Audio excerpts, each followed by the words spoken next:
Halo semua, pada sesi kali ini kita akan bahas tentang transnational crime. Sebelum kita membahas lebih lanjut tentang transnational crime, ada baiknya kita melihat terlebih dahulu definisi dari transnational crime. Pada dasarnya, menurut Margaret E. Beer dalam ensiklopedia tentang transnational crime, suatu kejahatan itu dapat disebut sebagai kejahatan transnasional apabila kejahatan tersebut dilakukan melintasi batas-batas negara atau memiliki dampak terhadap negara-negara lainnya.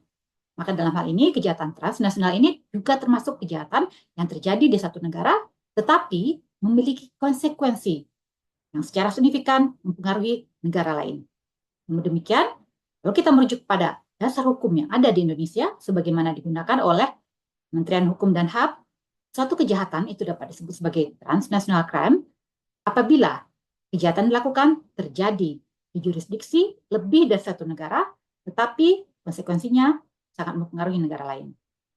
Definisi transnational crime yang digunakan oleh Kementerian Hukum dan HAM ini mengacu pada konvensi tentang kejahatan terorganisir transnasional dari The United Nations Convention Against Transnational Organized Crime pada tahun 2000. Jadi bagaimana suatu kejahatan dapat dikategorikan sebagai kejahatan transnasional? Menurut konvensi ini, kejahatan bersifat transnasional apabila yang pertama dilakukan di lebih dari satu negara. Kedua, dilakukan di satu negara, tetapi merupakan bagian penting dari persiapan, perencanaan, pengarahan, atau kontrol terjadi di negara lain. Tiga, dilakukan di satu negara, tetapi melibatkan kelompok kriminal terorganisir yang terlibat dalam kegiatan kriminal di lebih dari satu negara. Dan yang keempat, yang terakhir, dilakukan di satu negara, tetapi memiliki efek substansial di negara lainnya. Oleh karena itu, secara teknis ini berarti bahwa pengendalian yang efektif atas kejahatan peralihan dan penuntutan terhadap pelaku kejahatan transnasional ini akan memerlukan kolaborasi dan juga kemitraan penegakan hukum lintas batas negara. Jadi kita akan bahas lebih lanjut tentang hal ini. Oke, nah, jadi bagaimana suatu kejahatan itu dapat disebut sebagai suatu kejahatan transnasional? Jadi dari sini kita dapat simpulkan bahwa suatu kejahatan dapat dikategorikan sebagai kejahatan transnasional apabila anggaran hukumnya melintasi batas negara. Masuk di sini perencanaannya, siapannya, jaringannya, dan berdampak pada lebih dari satu negara. Nah, berikut ini bisa kita lihat apa saja yang masuk dalam kategori kejahatan transnasional menurut PBB. Pertama, di sini ada money laundering. Money laundering adalah suatu upaya atau proses dengan menyamarkan aset keuangan agar dapat digunakan tanpa terdeteksi aktivitas ilegal yang menghasilkannya. Nah, aktivitas ilegal ini bisa bermacam-macam, seperti misalnya korupsi, perjudian, dagangan obat-obatan, dan sebagainya. Di sini, yang disamarkan adalah sumber atau asal-usul keuangan tersebut, sehingga tampak sah atau legal. Kemudian yang kedua, di sini ada terrorist activities. Saya yakin kita semua tidak asing lagi dengan istilah teroris. Bahkan mungkin juga berurusan atau menangani langsung kelompok-kelompok ini. Tapi sebelumnya ada baiknya kita lihat kembali apa itu definisi teroris. Sebetulnya definisi dari terorisme itu masih menjadi isu yang sangat diperdebatkan. Tidak ada definisi umum tentang terorisme. Akademisi setuju bahwa istilah ini sangat mudah dibentuk karena terbuka untuk banyak definisi dan interpretasi yang berbeda. Negara dan organisasi menggunakan definisi mereka sendiri tentang terorisme. Sementara itu, menurut High Commissioner for Human Rights, terorisme umumnya dipahami sebagai tindakan kekerasan karena ini menargetkan warga sipil dalam mengejar tujuan politik atau ideologis.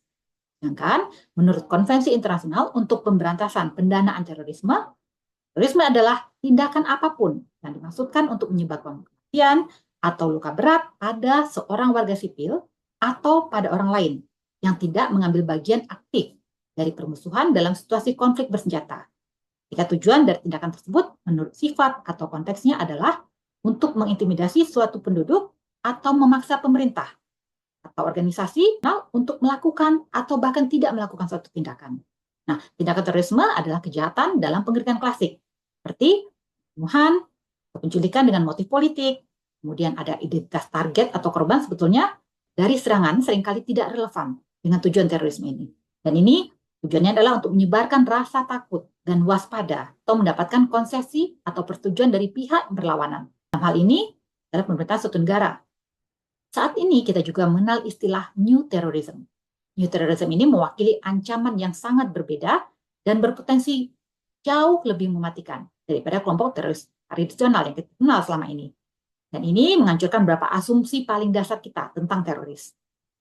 New Terrorism dikatakan lebih berjejaring, ad hoc, atau untuk saat ini. Jadi, di sini mereka dapat melakukan tindakan apapun menurut situasi yang dibutuhkan, bahkan tanpa perencanaan sebelumnya. New Terrorism juga bersifat lebih mematikan dan berbahaya daripada traditional terrorist group yang sudah banyak dikenal. Sifat ekstrim terorisme mulai terlihat pada tahun 1990-an pada berbagai serangan di beberapa negara, yang memuncak dengan serangan 9/11 di Amerika Serikat, mana telah menyebabkan banyak orang memperingatkan akan datangnya new terrorism atau terorisme baru ini.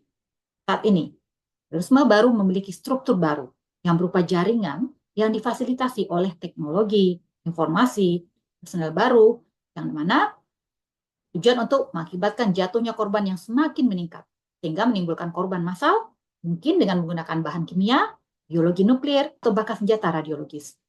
Selain itu, menurut Weyman, seorang pemerhati masalah terorisme, kelompok teroris saat ini menggunakan platform media sosial seperti Facebook, YouTube, dan forum internet lainnya untuk menyebarkan pesan mereka.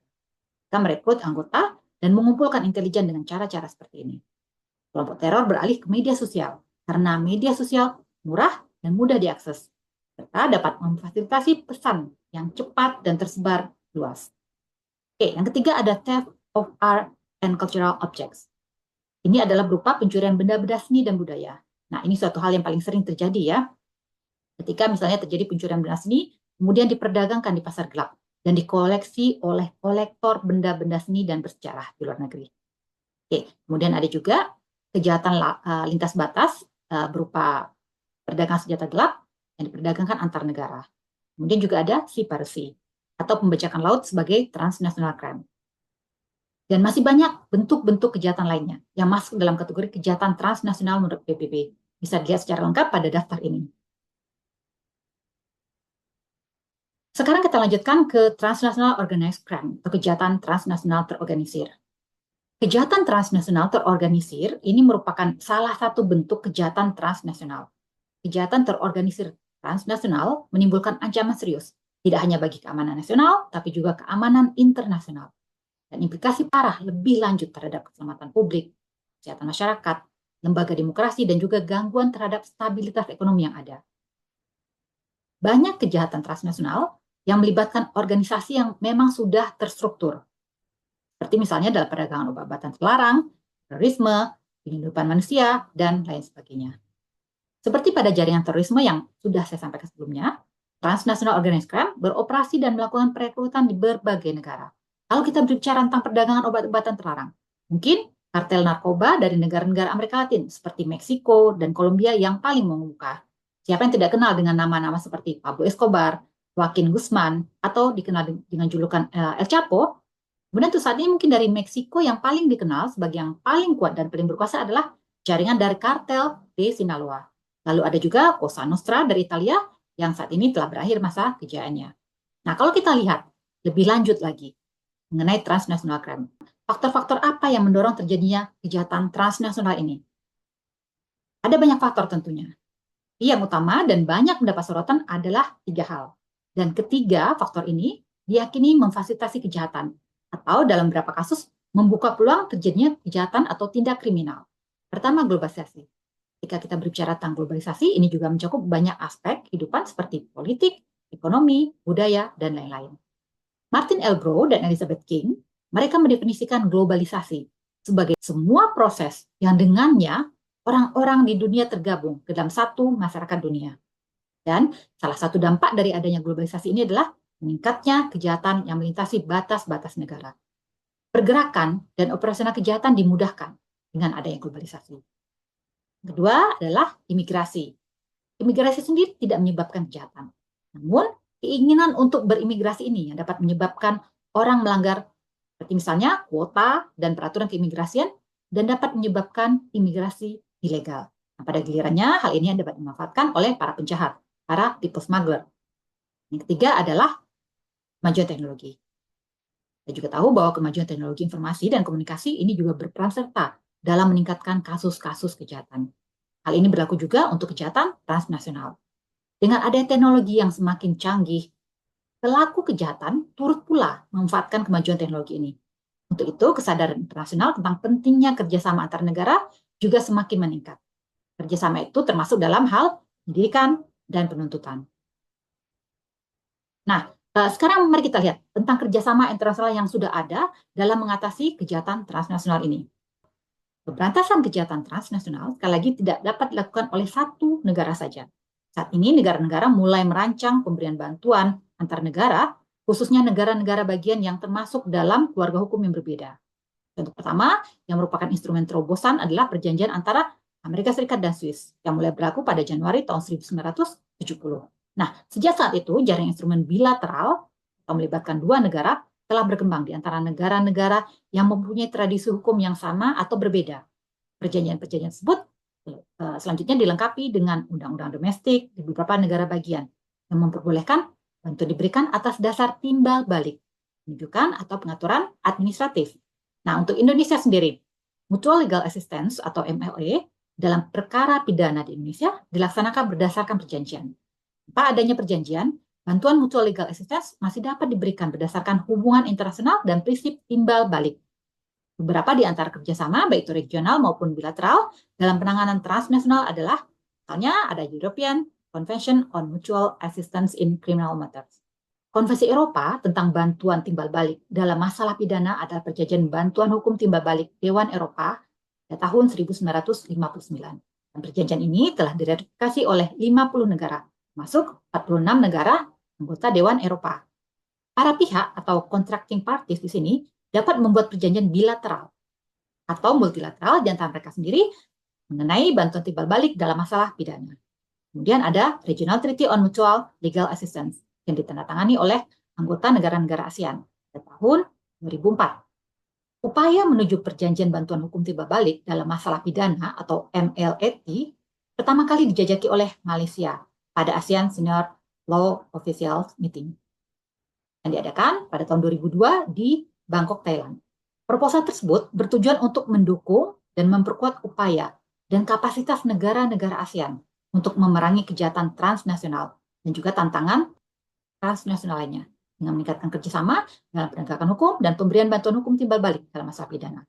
Hal ini juga merupakan respon terhadap kebutuhan untuk meningkatkan efektivitas bantuan dan untuk mengatur dan memfasilitasi proses bantuan hukum timbal balik mengingat perbedaan hukum dan persyaratan prosedural di negara-negara ASEAN.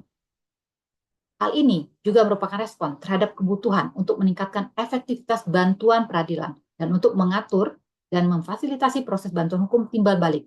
Mengingat ada yang perbedaan sistem hukum dan persyaratan prosedural di negara-negara anggota ASEAN. Selanjutnya, Malaysia memprakarsai dan menjadi tuan rumah pertemuan negara-negara anggota ASEAN untuk merumuskan MLAT yang mengarah pada kesimpulan pada tahun 2004 di Kuala Lumpur, Malaysia, dan MLAT ini mulai berlaku pada tahun 2013 setelah selesainya seluruh prosedur hukum internal yang diperlukan oleh negara-negara anggota ASEAN agar MLAT ini dapat diberlakukan. Di antara negara-negara yang berinisiatif, Malaysia, Singapura, dan Vietnam telah menandatangani dan meratifikasi perjanjian tersebut. Kamboja, Indonesia, Filipina, dan Thailand telah menandatangani namun belum meratifikasinya. Perjanjian ini mewajibkan para pihak atau contracting parties untuk saling memberikan tindakan MLA seluas-luasnya dalam perkara pidana dengan tunduk pada undang-undang domestik negara bagian yang diminta. MLAT Asia Tenggara ini mengatur berbagai bentuk MLA yang umumnya ditemukan dalam perjanjian bilateral, seperti dalam hal pengambilan barang bukti, penggeledahan, dan penyitaan, serta penyitaan aset lainnya. Kemudian ada Treaty on Mutual Legal Assistance atau MLA in Criminal Matters between the Republic of Indonesia and the Swiss Confederation. Ini berupa perjanjian tentang bantuan hukum timbal balik antara pemerintah Indonesia dan pemerintah Swiss, yang secara resmi mulai berlaku pada tahun 2021. Saat ini ada berbagai kerjasama internasional yang telah dilakukan untuk menangani kejahatan transnasional. Misalnya yang dibentuk oleh Lembaga Kerjasama Judisial Internasional antar negara. Kemudian ada juga berkaitan dengan bentuk-bentuk kerjasama lainnya seperti Transfer Sentence Person atau TSP. Ada juga Mutual Legal Assistance yang sudah kita bahas sebelumnya.